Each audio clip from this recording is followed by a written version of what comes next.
This is Deborah Atkinson, and you're listening to Flipping 50, where I address your top questions and concerns, and I share what to eat, how to move, and how to change your mindset so you can get the vitality and the energy that you want in this second and better half.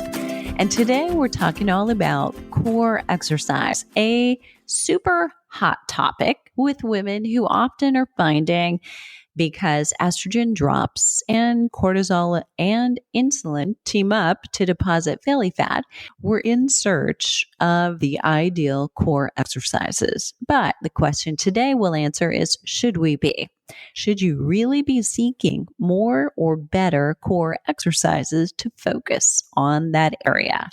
So we'll talk with an expert, a friend of mine from Boulder, Colorado, about what are the best exercises and how do you need to do them and how will you know when that's happening.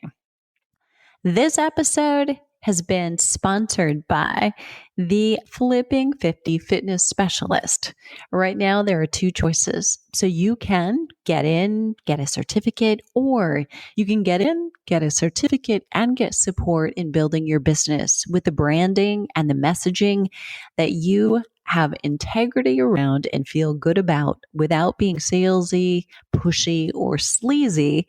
And you help women who are truly just like you looking for support. I have it from my sources at Flipping 50 that women who are going through hormone changes and want exercise support actually want to work with a woman who's got some life experience and maybe going through or gone through the same things. So I'll put the link in the show notes. Right now, if you're one of those early birds, you can get 50% off if you're one of the very first 50 in our program. And now for my guest. My guest, Martina Young, is a doctor of physical therapy with over 14 years of experience in manual therapy. She's completed a top-tier amateur triathlete for 10 years. She's in her 40s and has two daughters who inspire her daily. She likes to challenge fitness fads because they're not always based on the most current evidence. She understands personally how to optimize training programs for the active population as well as high-level Olympic caliber athletes. She's here to talk with me specifically about the core. We're going to dive into what is core from the very bottom foundation, how it works, and when. She'll explain 3 cornerstones of core training and address questions regarding the ever-present flat belly chase. She will address the non-effectiveness of popular core exercises and talk about better ones. Her unique method focuses on mobility assessment, which is the holy grail of clues for injury prevention and physical self-care. And Martina and I know each other from Boulder, Colorado. So I'm so glad I get to catch up with you and do this and call it a job. So thanks so much for being here today. Thank you so much, Deborah, for having me. I'm really excited to be able to shine the light in this very popular topic. And I understand there is a lot of information out there and it's really difficult to sift through. So maybe through this podcast, I can sprinkle in just a few tips on how to actually look for good information online and how to be able to recognize what is a reliable source versus what is not. Fantastic. And one reliable source, all people online, is flipping50.com. So we'll say that. All right.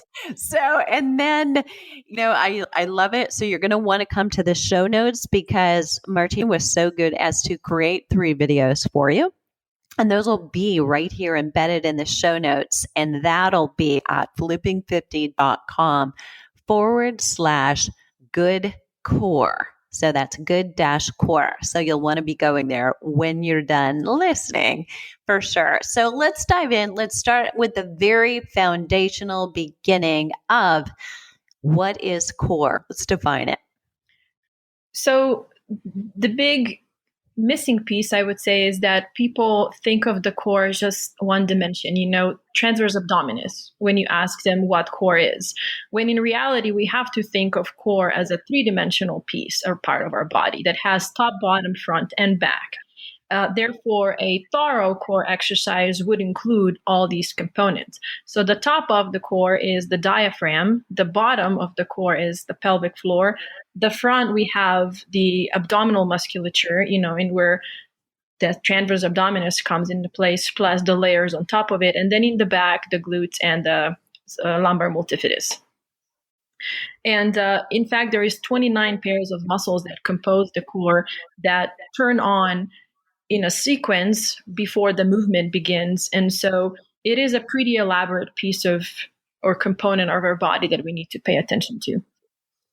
Fantastic. And many of our listeners know I've done prior podcast interviews with Dr. Stuart McGill. And one of the things I asked him, I said, bottom line, everybody wants to know the answer to this question and why I have a stance that's very strong about this.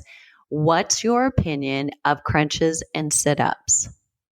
So the thing about the crunch, I just dug through some research yesterday, and the interesting thing is the dominant muscle during a crunch is actually the psoas, or psoas major and minor, and it can actually compress the disc at L5S1 spine and apply the equivalent of 100 kilograms of pressure on that segment. So while it looks very rigorous and looks like something that we should do, it is definitely not the healthiest one, especially for people with low back pain, nor is it the most efficient for core purposes. And when you asked me earlier to define core, think of core as something that needs to happen in the center of your body so that your extremities can move. Without the core, we would walk around like a noodle. Or think about, there was a famous football coach who said you cannot shoot a cannon out of a kayak, right?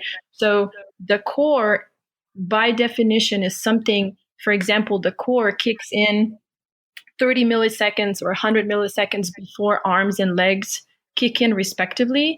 So in terms of the crunch, that component is just missing. We don't put our body in a functional alignment for that to have an opportunity to maximize what the core is designed to do. Great answer. Okay, so every day you see X amount of patients, and maybe they come back again. Hopefully not. But if you had to say, based on popular culture, from what's going on at gyms, from the core classes that happen there, to YouTube videos, to any core classes anywhere that people revert to, what would you say? What's the, I guess, two questions I'm asking: least effective core exercise, and what gives you the most concern that people are doing? So to answer simply, is the least effective core exercise is the one that's isolated, because we can do much better with multi-jointed movements. And my biggest concern is that there is not enough emphasis on proper alignment, because for spine, for spine stability, it's a three-part system that includes active component, which is muscle, passive component, which is bones and ligaments, but also the neural component, which is that neuromuscular control. And our central nervous system can activate the muscles when it has a clear signal from the environment through the sensory system, and that it's only possible with a proper alignment. So for listeners, and so this is, of course, very interesting, but only tests your ability to verbally cue. But how could we pick an exercise and help listeners engage their core and really feel what that is, or know good alignment? Is that possible? Yes, it is possible. And some of the things are a lot simpler than what we expect. For example, back to the beginning, when you asked me, what core is, and I said diaphragm, right? Diaphragmatic breathing, it's an excellent exercise to start bringing that core the expression is online, in quotation. So the diaphragmatic breathing, which most people or your listeners are probably familiar with, is, deep breath. When you bring into your belly and you watch your belly rise, you can put a hand on your belly for some tactile feedback. And then it goes from the belly up into the chest to where you rise the chest toward the end of a big inhale. And then also focusing on a controlled exhale, and just practicing that, which is not just an excellent core exercise, but it's also very good for the nervous system and for relaxation purposes. Second is the Kegels and the pelvic floor exercise that a lot of women are familiar with, that were given to us after we had children. And then in terms of the multifidus, in the lumbar multifidus and the transverse abdominis in the front, any exercise that it's off center or asymmetrical, you're probably familiar with suitcase lunges or any exercise you can think of to where you're just loaded on one side of the body versus the other would automatically kick in these muscles, because otherwise you would rotate toward the side that's loaded, if that makes sense. It does. So in a sense, just clarifying for listeners too, you're saying that some exercises are actually about movement, but truly what the core is doing is stabilizing when anything else is moving. So it's resisting the movement. Exactly. Okay. Or, and so yeah, go ahead. Yeah, the what we have to think about, if you were to walk like a noodle, right? If your spine, the muscles around your spine were not doing its job, especially the deepest ones, there would be a lot of translational compressive and shearing forces on the spine. That's why if you were to swing your arms and the core wouldn't kick in, you would probably just spin in a circle or just have a lot of excessive movement. They say when you watch a runner coming downhill or when they're running and their elbows are wide, it's because the core is weak and therefore they have to keep the elbows out to prevent that excessive rotation of the pelvis. So I know eventually we're going to talk about the plank. So this is a good time because it's actually, I can explain this principle with a plank. Is that okay if I talk about the plank right now? Yeah, and I was just thinking that really for listeners was one of the reasons that I reached out to Martina to talk to her, because I had seen her response on a post and realized this would be such a great interview, because planks are probably a staple. If you are listening right now and you care about your core and you're looking for what's my solution to get stronger, inevitably you're doing a plank of some type. In fact, I was on the telephone with my significant other today, to this morning, just a couple of hours ago, and he said something about, well, don't do that. And he was being humorous. He said something about, now you're going to target my planks. And I said, no, don't even go there. How are you doing your planks, by the way? You probably shouldn't be doing those. So you gave a really strong opinion about, the planks that we all revert to. So let's totally talk about why your opinion was so strong and came out, not in favor, not necessarily in love with the way they're being done. The thing, the big, almost visceral reaction to the plank is because, they're really easy to do, and everybody can do it. You just drop down and there's all these challenges to how long you can hold a plank. And what I said at the beginning, right, is the definition of the core is so that the center, the center of the body needs to stabilize so the periphery can move. Well, there is no moving component in the plank, right?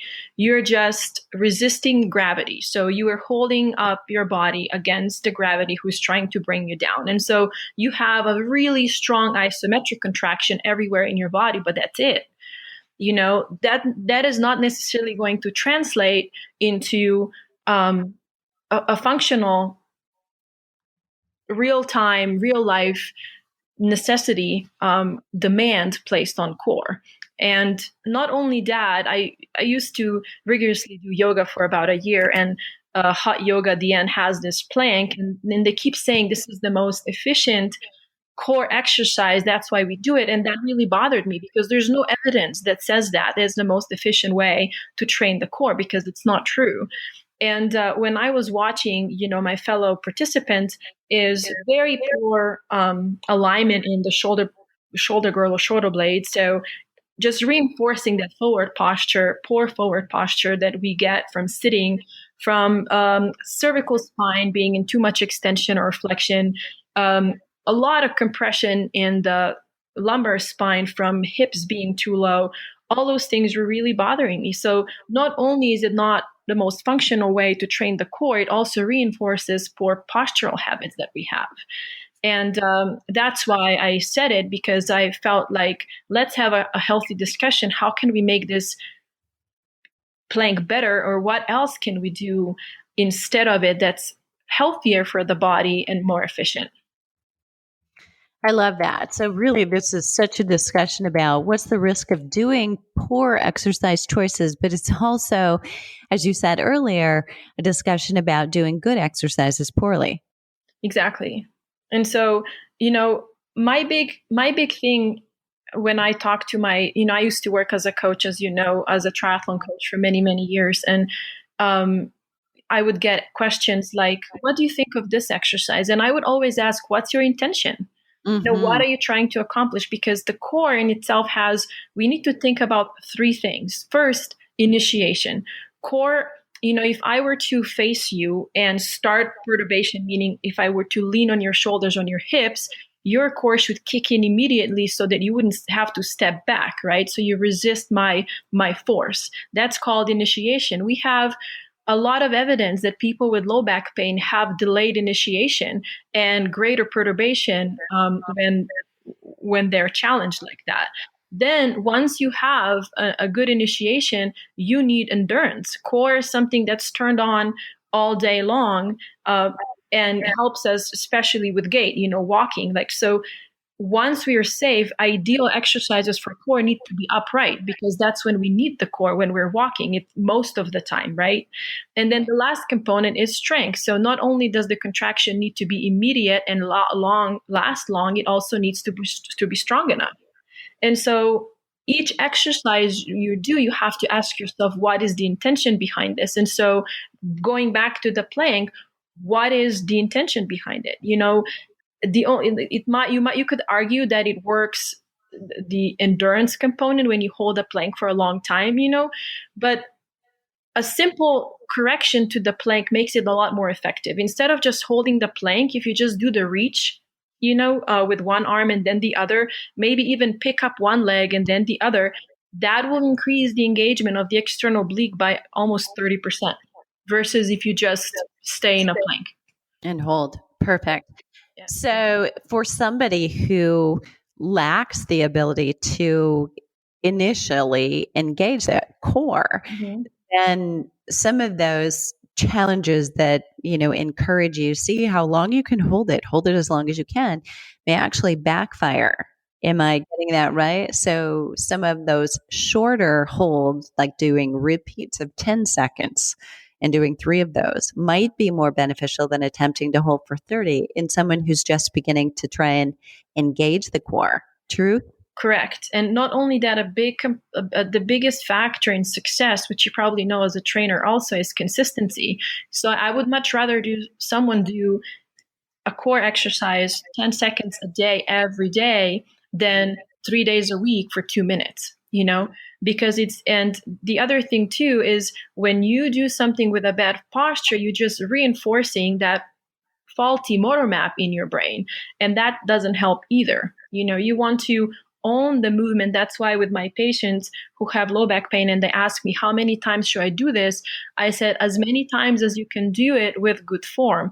And then I put my hands on them and say, this is how this feels. And depending on the person and the exercise, I give them certain cues. And I say, for as long as you can maintain this, it might be only 10 seconds or it might be only 2 reps, but that's more important than overall volume. Quality over quantity is really, really crucial when it comes to training and quality of movement. Great answer. So to answer that, so I know that like you're talking about, defaulting to patterns and I also want to make sure that we're including the mental pattern that a lot of us have. So there's listeners out there, you're nodding. Yes, this makes total sense. This makes so much sense.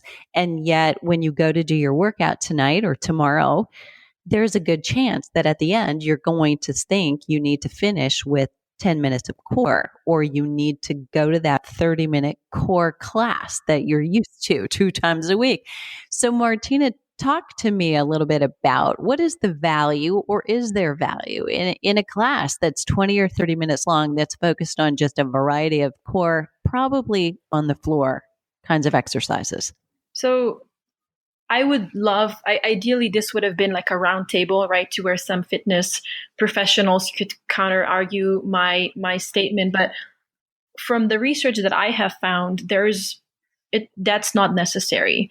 There is really no need to do 30 minutes of core. I don't think that in itself will give the flat belly that people want. I think the time is much better spent in doing a whole body routine that has a mix of strength and cardio that brings your heart rate up in a zone that's elevated, for 24, 48 hours. And the program itself incorporates core, but I don't necessarily think that doing 30 minutes of core isolated exercises is necessary. In fact, I have some research to back that up, that isolated core exercises are not necessary. We have so many multi-jointed free weight exercises that are more efficient, effective, and recommended. Unless, of course, if you are a professional athlete, that's your bread and butter, your money, you need to spend certain time isolating certain movements, that's fine. But for general public, it's not necessary. I don't think so. Great answer. Okay. So, a couple of things that you said reminded me that you and I kind of started this talk in the green room before we started recording. And one of the things you hinted at just now was, there very likely may be a waste of time going on. And listeners, and all of us, and we said, you're in your 40s, you're working, you've got two girls. None of us has more time on their hands than they know what to do with. So it's all about choosing, how do I spend the limited time I have to exercise on the most effective and potentially most enjoyable. We can't negate that. But most of us are more motivated to exercise when we are seeing and feeling results. So it's all about that. And in terms of getting good results for core, if it takes a few minutes as opposed to 30 minutes, that's a win. But you also mentioned the value of doing cardio types of exercises that will challenge the core, strength training exercises that get activation. But there's a bigger reason that we discussed in the green room for doing those types of exercises in order to see some definition. So let's talk about that. So, it's really interesting because I am fairly lean, even though for the last couple of years I haven't done a lot of exercising, especially when compared to the level I used to compete. And so I just came back from the beach, and my friend said to me, "Man, you still have a 6-pack, and I told you in the green room it's technically an 8-pack, and how is this possible when you said you didn't exercise for this long, at least not rigorously, And I said, we all have that 6-pack. It's just some people have it covered with more adipose tissue than others. And so I have worked with bodybuilders with a really defined 6-pack where their core wasn't engaging at all.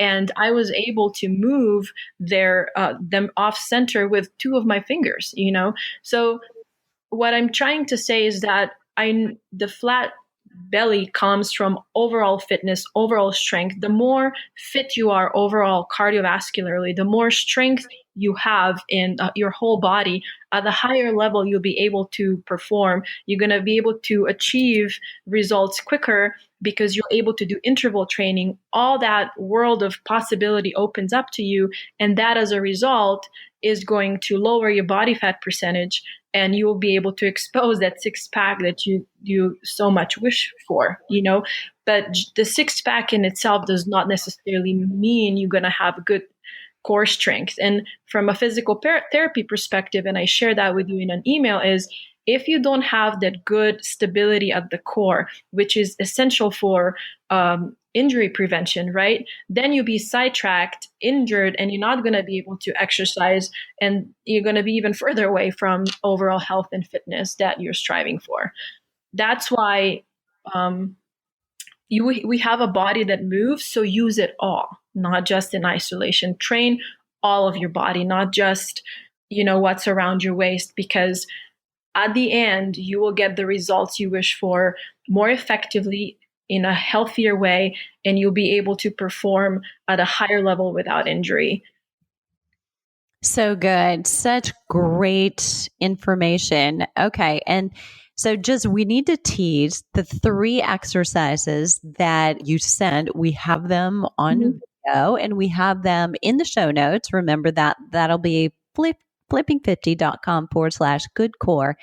So those exercises, one of those was standing, doing a row. So you could be at a cable, you could be at or using tubing. So on one leg, talk about that. So everybody's going to say, well, how many of those should I do? I think you've already answered that question, but I want you to repeat it just in case. So just to, as a quick exercise tip, it doesn't have to be on one leg. You can start with both feet, like feet a hip width apart, bring them together, tandem, and then the last level would be pick one foot up. And so when you do the row, which I showed a high row, a low row, and then I turned around and I did a wide kind of bench press type of movement, and then a narrow bench press movement. So if you think about, if you visualize doing that exercise, right, unless your core, which is in that a particular exercise would be the oblique on the front and multifidus on the back, if they didn't kick in, you would spin to where the band is coming from, and then it would pull you into the wall. So that is a exercise that teaches your body how to engage in the transverse plane, and that transverse plane is really crucial in gait. Right, that's when that arm swing that we're fighting those transverse plane forces. And so I use the red band. That exercise shouldn't be challenging for your back. I want people, patients, clients, listeners to pick something that they could do for a lot of repetitions, up to 20, 25, because again, we are working for endurance in this component, in initiation and endurance. And so working with the band, it's also, I like that 1, 2, 3 tip, to where you pull the cable, pull the band on a count of 1 so quickly to work more on that concentric component, pause for a couple of seconds to address that isometric component, and then slowly let go of the cable, fight against that elastic property of the TheraBand so that you go back to the starting position on a count of 3.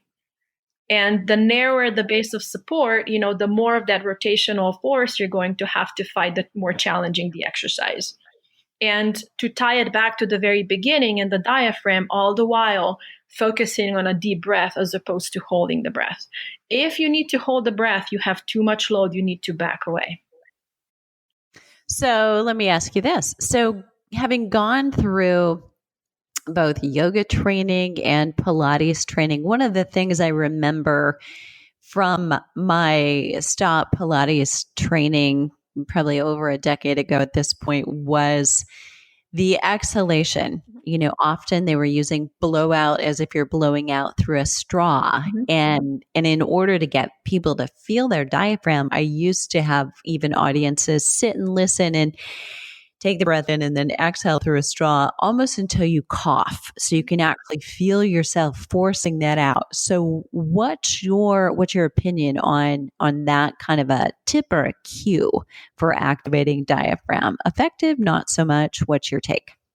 I think those are all interesting. Being a physical therapist, and when I was in PT school, was drilled to us, what's the evidence-based. I would have to look up the resources, to see whether this is necessary. The one thing that it came to mind is the moment when I think of a straw, I think a lot of scalenes, the accessory respiratory muscles being activated. So, and when I think of a straw, I think of pierced lips, maybe, like closer together. I would maybe worry that would kind of engage those accessory respiratory muscles unnecessarily. So I would say if you've had success with that, or if you're in Pilates and you're an instructor or really comfortable with cueing that way, by all means continue. But for someone who hasn't done that, I would rather say just focus on breathing, filling in and seeing the abdomen protrude a little bit, and then filling up the chest, and exhale as it naturally comes to you, because that's what you do in real life. When you walk around and you're breathing, breathe that way when you're exercising, as opposed to changing the way you're breathing just for the sake of the exercise.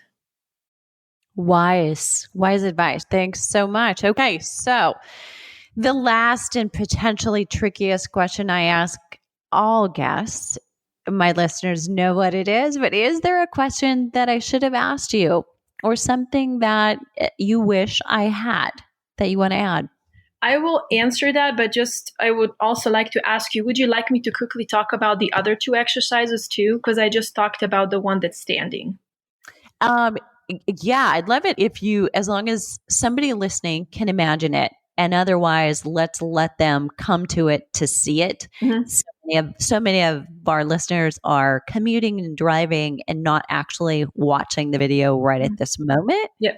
I will just briefly say the bird dog, which I do with the band, the reason I extend a leg and glide it on the floor and then reach the arm on the ground before I start lifting it is so that we prevent that anterior tilt or excessive extension in the lumbar spine, which creates compression, to really focus on that neutral spine, which is round your back, then arch your back, and then find the happy medium. That would be the neutral spine, and then lift the leg and arm up, maintaining that neutral spine. And the bridge, where I only show lifting one leg up, which increases external oblique activation by 200%.